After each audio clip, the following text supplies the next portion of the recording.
નમસ્કાર, બુલેટિનમાં આપનું સ્વાગત છે। આપની સાથે હું છું ચિત્રા। બુલેટિનની શરૂઆત કરીએ, વાત કરીએ તાઉતે વાવાઝોડાની। ગુજરાતના દરિયાકાંઠે તાઉતે વાવાઝોડું ટકરાઈ ચૂક્યું છે। તાઉતે વાવાઝોડાની અસર હજુ પણ યથાવત છે। ગઈકાલ રાત્રિથી જ ભારે પવન ફૂંકાઈ રહ્યો છે।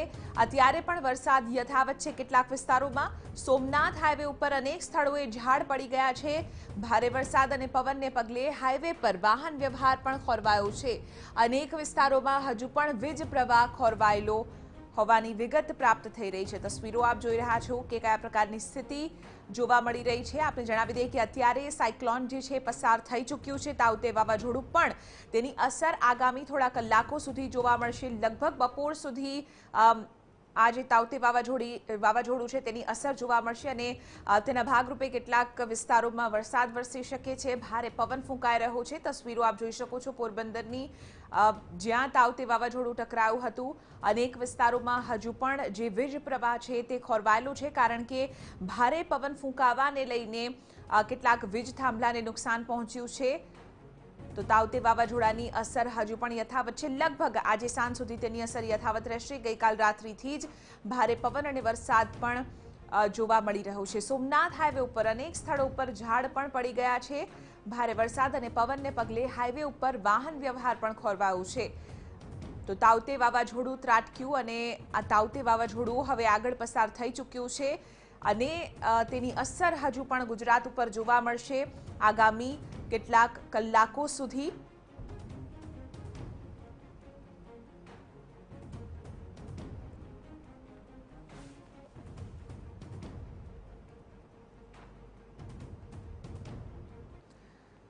આજ મુદ્દે અમારા સંવાદદાતા અમિત પટેલ જોડાયા છે। ત્યાં શું સ્થિતિ છે તેની જાણકારી આપી રહ્યા છે। અમિત, આપ ક્યાં ઉપસ્થિત છો અને કયા પ્રકારની સ્થિતિ અત્યારે? અનેક કલાકો વીતી ચૂક્યા છે, શું સ્થિતિ અમિત? ચિત્રા, ગઈકાલ રાતથી હું અત્યારે એક જગ્યા પર ફસાઈ ચૂક્યો છું એવું કહી શકું, કારણ કે જે પરિસ્થિતિ છે એ ખૂબ જ વિકટ પરિસ્થિતિ છે। જ્યાં સુધી વાત માહોલની છે તો આફત તો આવીને જતી રહી, પરંતુ હવે મુશ્કેલીઓનો દોર શરૂ થયો એવું લાગી રહ્યું છે। મુશ્કેલી એ રીતની છે કે આકાશમાં કાળા ડિબાંગ વાદળો છવાયેલા છે। ગઈકાલ રાતે એટલે કે 8 કલાક પહેલા જે પ્રકારની પરિસ્થિતિ જ્યારે તાઉતે વાવાઝોડું આવવાનું હતું ત્યારે સર્જાઈ હતી અને જે ભારે પવન ફૂંકાયો હતો એ જ પ્રકારની પરિસ્થિતિ, એ જ પ્રકારનું વાવાઝોડું, તેજ પવનો અને વરસાદનો મારો સતત અહીંયા ચાલી રહ્યો છે। એટલે કહી શકાય કે તમામ રીતની જે પ્રતિકૂળ પરિસ્થિતિ છે એનું નિર્માણ અત્યારે હાલમાં પણ થયું છે। ભલે વાવાઝોડું કદાચ પસાર થઈ ગયું હોય, પરંતુ મુશ્કેલીઓ હજુ સુધી યથાવત છે। સોમનાથ હાઈવે પર હું એક હોટલ પર રોકાયો છું।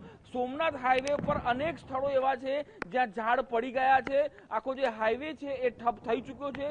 વાહન વ્યવહાર છે એ બંધ થઈ ચૂક્યો છે, કારણ કે અનેક સ્થળો એવા છે જ્યાં ઉડીને છાપરા પડ્યા છે, કોઈ જગ્યા પર ઝાડ પડ્યા છે, એના કારણે હાઈવે આખો બ્લોક થઈ ગયો છે। એટલે હાઈવે પરથી વાહન ચાલકો માટે પસાર થવાનો કોઈ પણ માર્ગ બચ્યો નથી। એટલે તમામ લોકોએ કોઈ એક જગ્યા પર આશરો લઈ અને રોકાવાની ફરજ પડી રહી છે।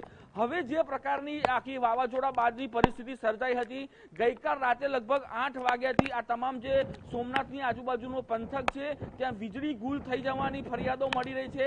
અનેક એવા ગામો છે જ્યાં વીજ પ્રવાહ સંપૂર્ણ રીતે ખોરવાઈ ચૂક્યો છે, તો અનેક એવા ગામો છે જ્યાં મકાનોમાં મોટા પાયે નુકસાન થયું છે। ચિત્રા, આ વાવાઝોડામાં સૌથી મોટું જો નુકસાન થયું હોય તો એ ઝાડ અને વૃક્ષનું છે, કારણ કે ભારે પવનના કારણે આ ઝાડ પડી ગયા છે અને તેના કારણે અનેક જગ્યા પર લોકોને મુશ્કેલીનો સામનો પણ કરવાનો વારો આવ્યો છે। એટલે કહી શકાય કે આફત તો ભલે જતી રહી, પરંતુ મુશ્કેલીઓ હજુ નથી ગઈ અને મુશ્કેલીઓનો સામનો કરવો પડી રહ્યો છે। અત્યારે હાલમાં હું જે હોટલ પર રોકાયું છે એના માલિક આપણી સાથે જ, આપણે એમની સાથે વાત કરીએ। કાકા, ગઈકાલ રાતનો માહોલ ને અત્યારનો માહોલ કોઈ ફરક લાગી રહ્યો છે આપને?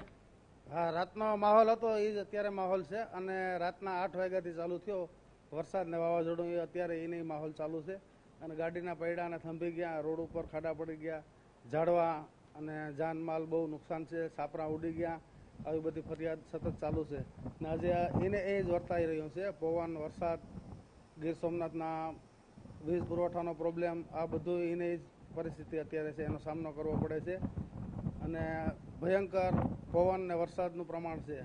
અને હોટલ પર અનેક વાહન ચાલકો, ટ્રક ચાલકો આવતા હોય છે, શું લોકો કહેતા હોય છે? કારણ કે ઘણા લોકો એવા છે કે અધવચ્ચેથી પાછા આવીને તમારી હોટલ પર રોકાયા છે। એ બધા ફરિયાદ કરે છે કે રસ્તો અત્યારે બહુ ખરાબ છે, ઝાડવા પડી ગયા છે સોમનાથથી હાઈવે પ્રાચી હાઈવે ઉપર વેરાવળ હાઈવે ઉપર, અને અમારે અત્યારે બધીમાં ઊભું રહેવું પડે છે, મુશ્કેલીનો સામનો કરવો પડે છે, ખાવાનું જમવાની સુવિધા મળતી નથી, આવી બધી ફરિયાદો બહુ ઉપસ્થિત છે અત્યારે, ને એ પ્રોબ્લેમ છે અત્યારે. બિલકુલ ચિત્રા, આપણે સાંભળ્યું કે કયા પ્રકારની પરિસ્થિતિ છે. હવે હું અમને દ્રશ્યો બતાવવા માંગીશ કે અહીંયા જે વાવાઝોડું છે, જે પવન ફૂંકાઈ રહ્યો છે, તે જ એ પવન કેટલી હદે છે અને કઈ રીતે જે ઝાડ છે એ ડોલી રહ્યા છે. આપ જોઈ રહ્યા છો, કદાચ થોડું અંધારું છે, એના કારણે સ્પષ્ટ ચિત્રો નહીં દેખાય, પરંતુ ચોક્કસથી ટીવી9ના દર્શકોને એ વાતનો અંદાજ આવી જશે કે અત્યારે હાલમાં ભારે પવન ફૂંકાઈ રહ્યો છે અને જે ઝાડ છે, મોટા મોટા ઝાડ એ તણખલાની જેમ ડોલી રહ્યા છે. એટલે આ જે પરિસ્થિતિ છે, આ જે દ્રશ્યો છે એ બતાવી રહ્યા છે કે અત્યારે અહીંની જે પરિસ્થિતિ, હાલાત જે છે એ ખૂબ નાજુક હાલાત છે અને આ જે નાગરિકો છે એ નાગરિકોને કદાચ આવનારા કેટલાક કલાકો સુધી આ પ્રકારની જે સ્થિતિનું જે સર્જન થયું છે તેમાંથી રાહત મળે એવા કોઈ અણસાર દેખાતા નથી. કારણ કે આકાશની અંદર કાળા ડિબાંગ વાદળો છે, એકદમ નીચેથી વાદળો આગળ ધપી રહ્યા છે અને લગભગ 6 વાગી ગયા છે. અત્યારે તો પરોઢિયું થઈ ગયું છે, સૂર્ય નીકળી ગયો હોય, પરંતુ અત્યારે પણ એકદમ અંધારા જેવી પરિસ્થિતિ છે.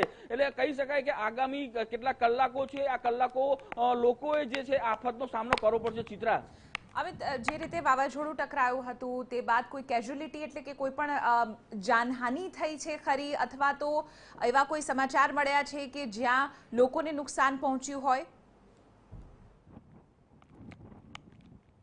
ચિત્રા, સૌથી મોટી રાહતની વાત જ કદાચ એ છે કે જાનમાલનું કોઈ મોટું નુકસાન નથી થવા પામ્યું, અથવા તો એવા કોઈ અત્યાર સુધી સમાચાર નથી મળી રહ્યા.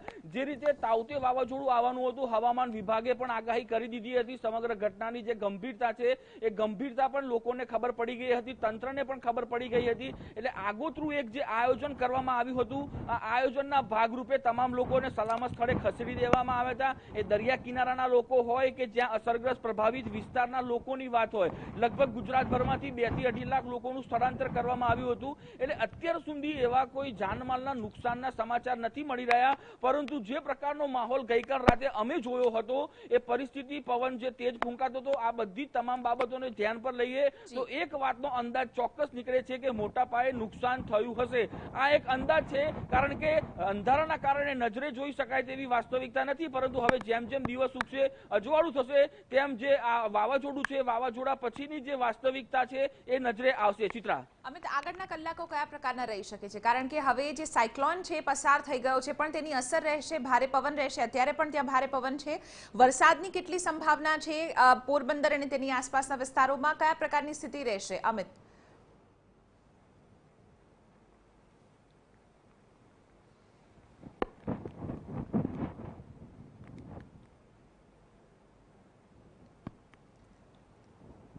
અમિત, આપને અવાજ આવી રહ્યો છે?